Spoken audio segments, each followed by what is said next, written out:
તો વાત કરીએ ગીર સોમનાથની તો ગીર સોમનાથના વેરાવળમાં નોંધાયો ગુજસી ટોક અંતર્ગત ગુનો, જ્યાં વેરાવળની વાંદરી ગેંગ વિરુદ્ધ ગુનો નોંધાયો છે। વેરાવળમાં બીજો ગુજસી ટોકનો ગુનો નોંધાયો છે, જ્યાં ગીર સોમનાથ એલસીબીએ 14 ઇસમોને દબોચી લીધા।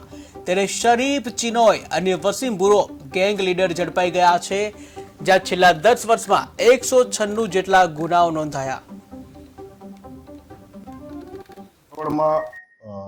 ટોટલ અમે 14 આરોપીઓ વિરુદ્ધ છેલ્લા 10 વર્ષના ગુનાનો ઇતિહાસ કાઢીને ટોટલ 196 ગુના એ લોકોના વિરુદ્ધમાં નીકળેલા અને એ સંદર્ભે 14 આરોપીઓને અમે ગઈકાલે અરેસ્ટ કરી અને એની વિરુદ્ધમાં ગુજસી ટોકનો ગુનો દાખલ કર્યો છે।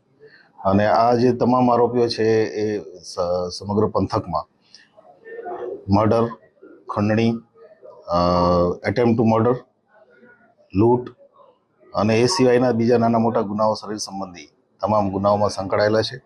આમાંથી 2-3 આરોપી એવા છે જે ગૌવંશની હત્યાના ગુનાઓમાં વારંવાર પકડાયેલા છે। આ લોકો એક ટોળકી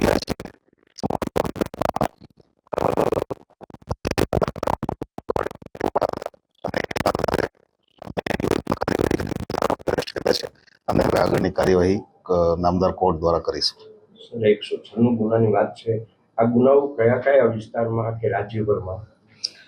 મોટાભાગના જે ગુના છે વેરાવળ અને એની આજુબાજુના વિસ્તારના છે, વેરાવળ પ્રવાસ પાટણ વિસ્તારના। આમાં જે સૌથી વધારે ગુના છે એ વસીમ બુરો કરીને છે, એના 26 ગુના છે છેલ્લા 10 વર્ષના। શરીફ કરીને છે એના 28 ગુના છે। એ સિવાય પણ બીજા ઘણા બધા આરોપીઓ છે જેના